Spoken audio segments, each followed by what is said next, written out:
You wake up on a Tuesday feeling invincible.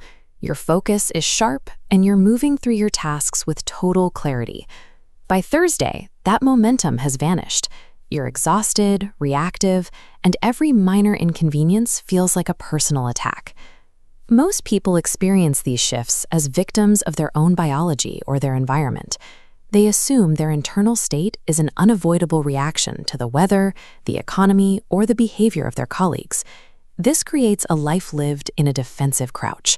You become a pawn on a chessboard, pushed across the board by external wills and circumstances you don't understand.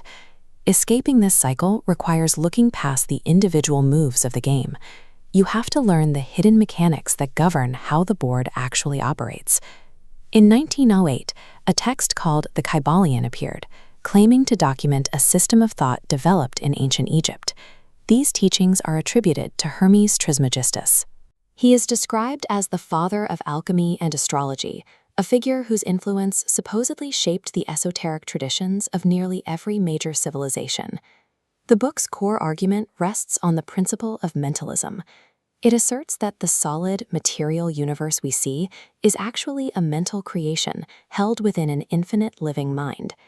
If the universe is mental in its nature, then your primary limitations are not physical. They are psychological constructs, meaning they can be identified, analyzed, and changed from within. The Kybalion outlines 7 operational principles that function as the underlying code of this mental universe. One of the most practical is the principle of polarity.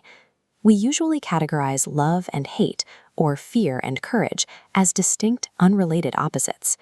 Here, hate and love are extremes of the same phenomenon on a single spectrum. Moving along it involves the principle of vibration. As the indicator slides right, frequency increases. You aren't replacing emotions, you're just increasing their vibratory rate. Understanding this scale provides a sense of agency. A negative emotional state isn't a permanent location. It's just a point on a dial that you have the mechanical ability to turn. However, the dial is constantly being moved by the principle of rhythm. Like a pendulum or a tide, every mental advance eventually faces a natural pull in the opposite direction. Most people are dragged backward by this ebb and flow. They feel a surge of inspiration and then feel powerless when the inevitable low tide returns. To counter this, students use mental transmutation. They polarize their mind, using will to neutralize the backward swing. The pendulum moves, but they remain anchored. By managing internal polarity, you rise to a higher plane of causation, becoming the cause of your conditions. This is the true meaning of Hermetic alchemy. It focuses on the practical transformation of psychological reactivity into a state of deliberate mental command. If everything is a mental projection, it's tempting to wonder why we can't just ignore the physical world entirely. The Kybalion warns against this through the divine paradox. It explains that while the universe is a dream to the infinite mind, it remains absolutely real and binding to the finite human minds living within it. The text calls those who try to ignore physical laws the half-wise. Because they refuse to respect the rules of the plane they inhabit, they are eventually broken by the very elements they claim are unreal. True mastery isn't found in denial. It's found in respecting physical laws while using mental principles to navigate through them. The strategy is to use higher laws to overcome lower ones. You don't fight the tide. You use a deeper understanding of rhythm to build a boat that can sail against it. This alignment between ancient thought and modern observation is strikingly visible in the work of philosopher Herbert Spencer.